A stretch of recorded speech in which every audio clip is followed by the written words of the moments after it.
Hello, everyone, and welcome to day 2 of the MIT AI conference. And our first session, which is Virtuality and Social Impact by Dr. Fox Harrell, who is the professor of digital media and AI in Comparative Media Studies program and computer science at CSAIL at MIT. In addition, he's the director of the MIT Center for Advanced Virtuality. Fox, thanks for joining us this morning. It's good to see you and welcome. Thanks, likewise. It's my pleasure. So today I'll be talking about virtuality and social impact. And so in particular, using computational technologies such as interactive narrative, virtual reality, augmented reality, and so on to address social issues both in the workplace and more broadly globally.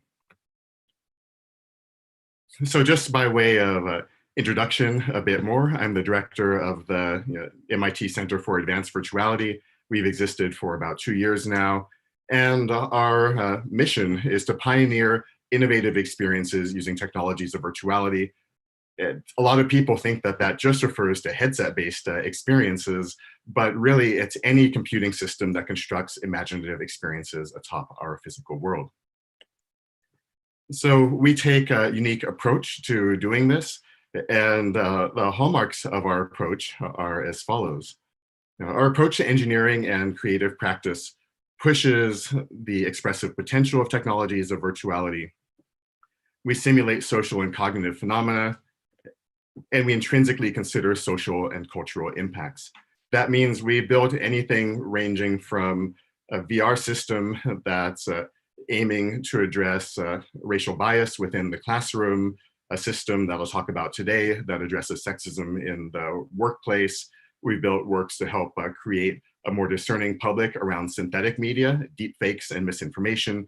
So a whole host of kind of social and cognitive phenomena, always doing the research to ensure that we have the impact that we aim to, as well as the development of these kind of systems. That is, we have both lab and studio in one, as well as a salon for intellectual engagement, and also a hub to connect student groups together. Most recently, just advised a student group on creating an augmented reality version of MIT Commencement, where students could see themselves within a virtual reality system, actually crossing the stage virtually. So I should start just by mentioning that virtuality, again, is not just VR. A lot of people imagine only the particular hardware forms that are used to achieve experiences of virtuality. But the virtual selves that we create to inhabit these kind of spaces, whether they're graphically realized or realized through e-commerce or through social media, that also is within the purview of virtuality, as well as AI-generated synthetic media, so a host of types of technology. So today, I'll focus just on interactive narrative systems for social impact. I should say, though, we also do AI-based analysis of systems such as social media, video games, virtual worlds, etc. So for instance, we analyzed a best-selling computer video game, and we're able to show that if you play in the typical play patterns, then you're disadvantaged data structurally to play as a female character or for certain kind of groups. And that was a game that outsold on its first day of release, Star Wars on its best weekend by about a factor of 9. So it's actually quite a range of influence. But today, rather than our analytical work, I'll focus on our design work. So when I started working in AI and interactive narrative, the common goal was what researchers envisioned was building the holodeck from Star Trek: The Next Generation, a place where you could go in and get any story that you want within a virtual environment and not break the story. So you could become a character in a Sherlock Holmes fiction, and the story will go on in a seamless way that provides you with free play and narrative engagement. So I started actually thinking about what other kind of aims could we have using AI to automatically change stories dynamically. So I thought instead, could we tell stories from different socio-political perspectives? Could we change the cultural worldviews through which stories are told? The themes, Or the metaphor, we know different learners use different metaphors in order to learn more effectively. The emotional tone, and more. So that really meant getting into the underlying semantics of our media representations so that they could be dynamically reconfigured based upon user input. This is a challenging problem for several kind of reasons. One is that story content is a challenge because it's highly situationally dependent. It relies on a lot of contextual information to construe and interpret meanings to make them relevant for listeners. So for example, the great author Jorge Luis Borges wrote a story in which a modern author recreates the tale of Don Quixote for the modern age. But if someone was writing it now, it would have quite a different meaning than it did originally when Cervantes wrote it. These subjective issues aren't usually seen as amenable to computational approaches, because it involves the literary studies, the arts, and other areas, not only the technical side. And we need computing approaches that are aimed at providing salient, culturally and aesthetically rich systems. That means we can't just focus on system design, we have to focus on aesthetic design as well.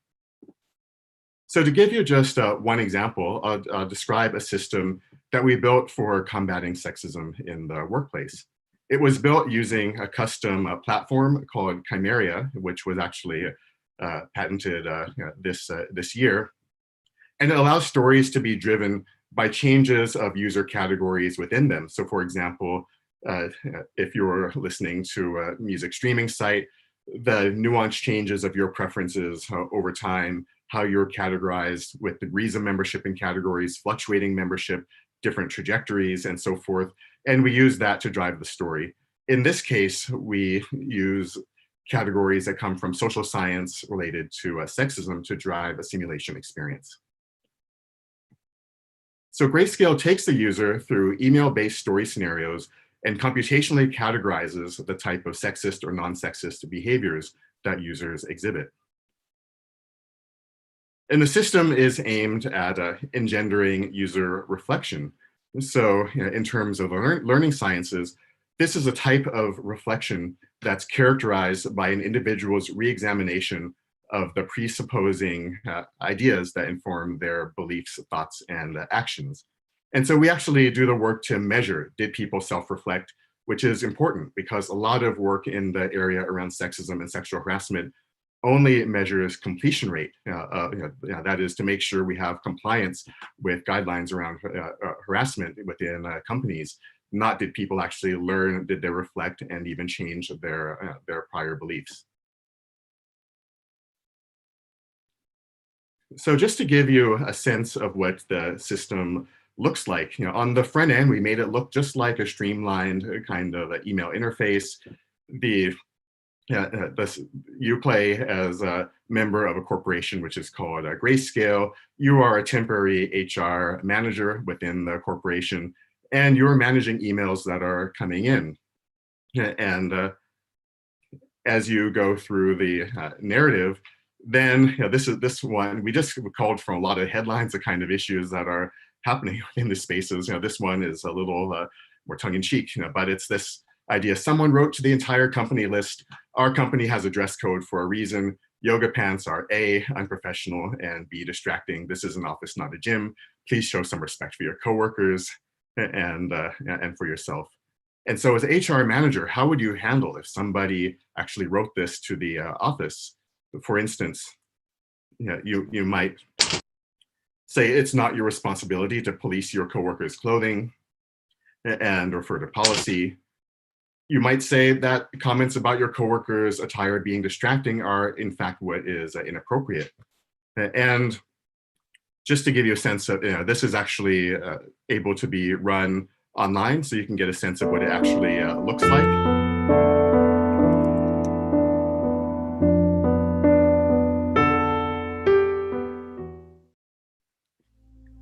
So when you log into the system, you get orientation about your role, how the system works. You have the typical sort of things, all the spam that you might typically have. Prince Demetrius von Dinglehopper wants you to send money to a small island and so forth. And you have profiles of each of the different characters that you might interact with. And as you go through, we start off with just some of the research around office temperature and it being optimized for men's clothes more often than women's clothes. And as you go through it, you have a series of exchanges. So one coworker feels that workplace and family balance issues aren't being respected. And again, you just have to, so this is Tammy and Barbara are having a dispute about this, and you have to argue about it.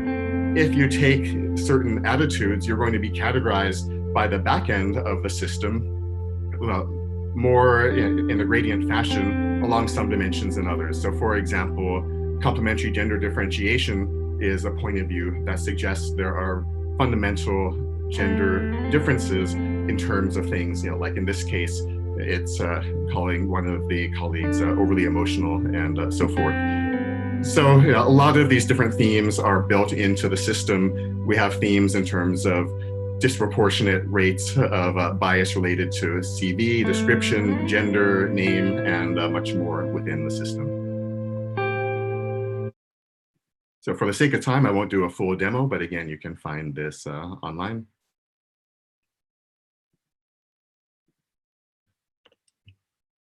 And so as you go through the system, it's actually tracing not only your degree of membership in these categories, such as unwanted intimacy, a protective paternalistic attitude, complementary gender differentiation, hostile sexism. It's tracing your trajectory. That is, you have a different story if you move from being non-sexist to showing paternalistic attitudes or vice versa, or any number of trajectories through the back-end categorization. It's also, this kind of game represents what's often called a psychosocial moratorium, or at least you called that by the researcher Jim G, which means you can actually rehearse and play through these kind of experiences with lower stakes than you have in the physical world in order to better understand the phenomenon. So this just shows the kind of back-end type of trajectory that you might find. And this is actually just a trace of a lot of different kind of paths through. There's a huge number of possible narrative eventualities for the system. We also have thematic endings that are triggered. So for instance, you might, if you acted in a hostile sexist way, you get an ending. Grayscale has concluded that morale at your branch may have been better. If you had intervened more, this is going to get bad press, do something quickly, or there will be consequences. But even if you were non-sexist, then it seems that your management strategy has been working for now, but and things are on the rise for improvement. But be aware, if this trend does not persist, they might go back to the old way of doing things. So it also represents the kind of challenge of being a change agent around these kind of issues in a DEI. We did evaluation. The key point here is just to say that all of the study participants actually showed reflection on the themes, and 1/3 of the participants actually showed a disposition towards behavior change, which we thought was notable, and again, much further than just completion rate. We also wrapped it in online courseware where you debrief about the experience and learn actually about the phenomena, how to name them and recognize them when you step away from the experience. So I'll conclude by just mentioning one final example, which is called The Enemy by Karim Ben Khalifa. And you could think about this as using a VR system for peace that humanizes the other in the face of war. I worked with my colleague and a good friend Karim on this as a human-computer interaction producer to make the system respond dynamically to your body language as you go through it, as a proxy for your nervousness and bias.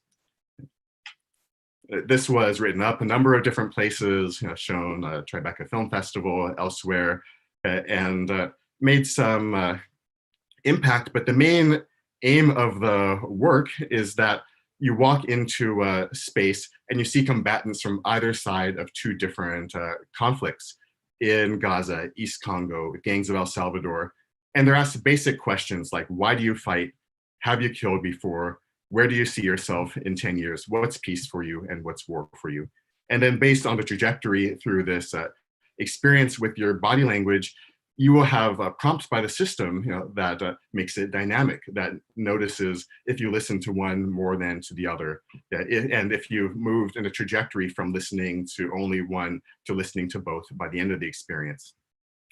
And at the very end of the experience itself, you actually see yourself in a virtual mirror that shows you look like the enemy that you actually were least comfortable with. That is, if you were raised like your enemy, you could become your enemy. You also have ambient feedback, as you see here with skylights. If you're very nervous, then the cloud cover comes in, the light goes dimmer. If you're very attentive, the light is brighter. So we give a range of different types of feedback as you go, some very direct and some more ambient.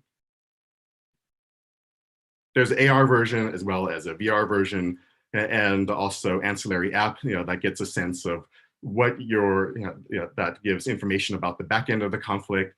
As well, we also do registration to understand your relationship to the social issues. You always get the conflict that you were least familiar with first and the one you're most familiar with at the very end. So just to give you a sense of what this looks like, I'll show a brief trailer and then wrap up.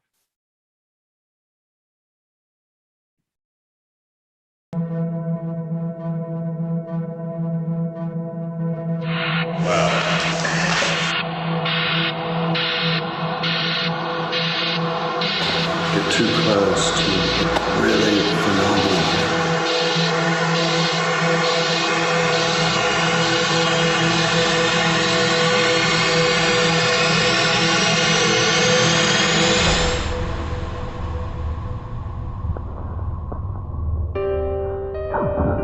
The enemy was born out of my frustration as a photojournalist and war correspondent. For almost 20 years, I have photographed conflicts and witnessed the consequences of huge geopolitical shifts.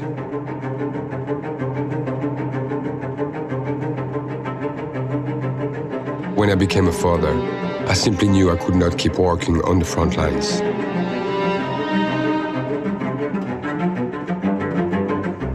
Yet, I was not done trying to understand wars.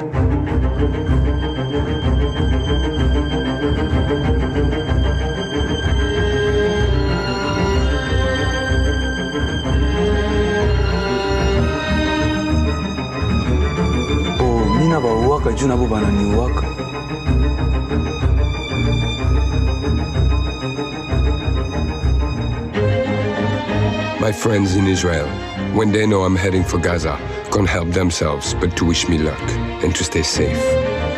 They believe a lot of people in Gaza are irrational. Also, when I spend weeks working in Gaza and I'm about to return to Israel, my Palestinian friends are telling me the exact same thing. Be careful there.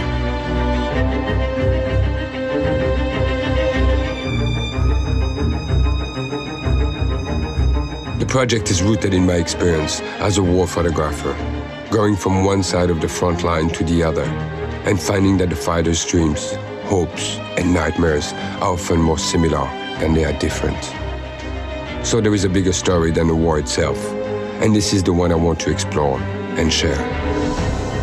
For the enemy, I am using the latest technologies in virtual and augmented realities, so you can engage directly with the combatants and meet them, hear them, and feel them the way I did. In many parts of our world, you create an enemy as a kid without having met your enemy, because the society around you has created an enemy in the other. So the question is, could I be you if I was on the other side?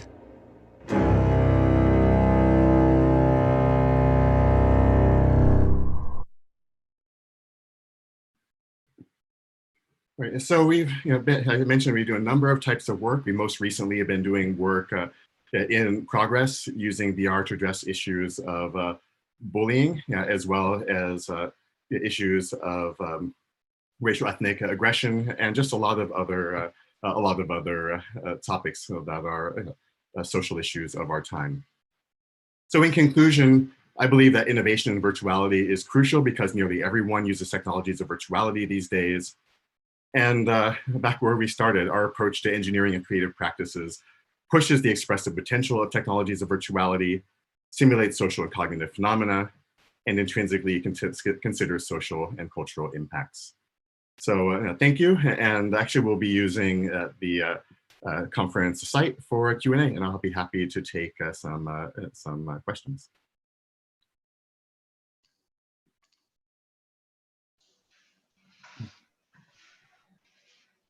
Oh, so one of the first question that I see, that I see here is have we used immersive experiences where the user assumes the identity of a different ethnicity to experience that culture.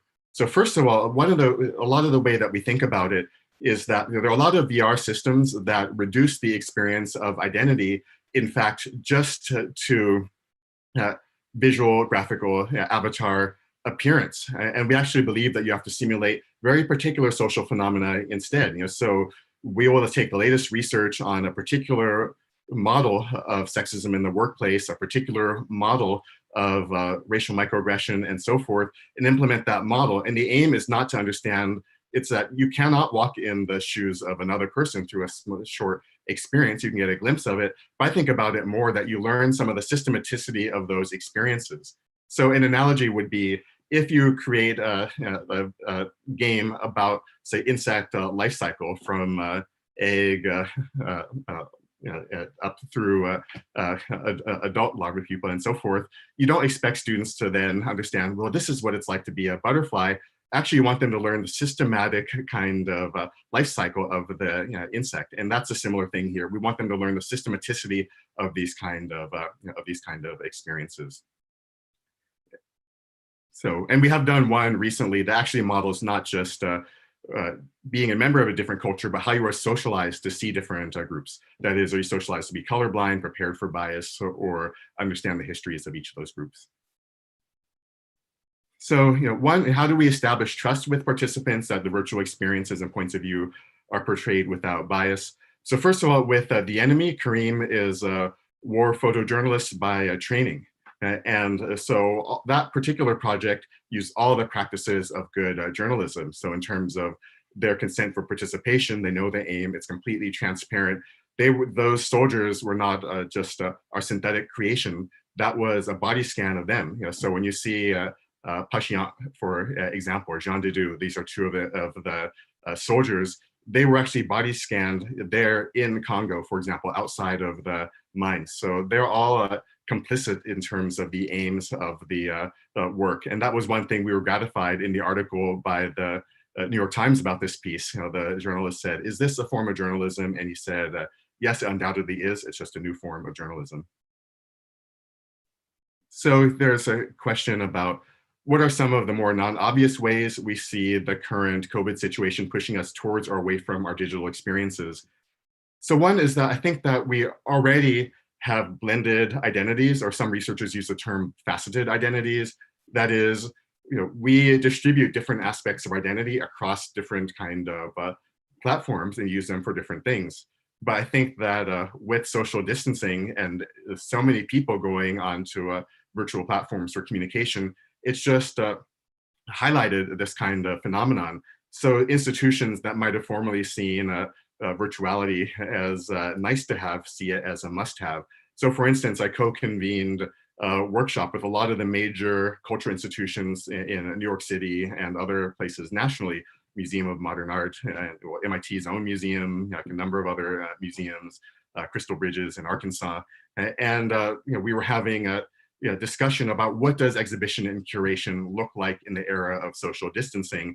And the aim is not to see virtuality as something that will augment, because obviously there is a deficit from the physical world experience in a lot of ways, but there are particular things we can do, like personalize the experience for diverse user groups. So we created an exhibition for the Universal Hip Hop Museum, which is going to open up. And if you go to this, you interact with a chat agent that we implemented, that if you listen to any genre of music, country and Western, classical, it'll construct a narrative experience for you that has the soundtrack that has your own taste, hip hop music with samples from that music on a theme of your interest, like the self-representation of women in hip hop. And using that kind of personalization is a unique experience of a unique aim of these kind of possibilities with these kind of technologies. Fox, Thank you Yes. so much. I hate to interrupt, but we're at the end of the session time. This has been so phenomenal learning about all of the work that you're doing in regards to our workplaces and war zones and the Hip Hop Museum. Really phenomenal. Thank you for your time, and we appreciate you. Thanks so much. The pleasure has been all mine. All right. Take care. And for all of our viewers out there, we'll see you on the next session in 5 minutes. Thank you. Yeah, thank you.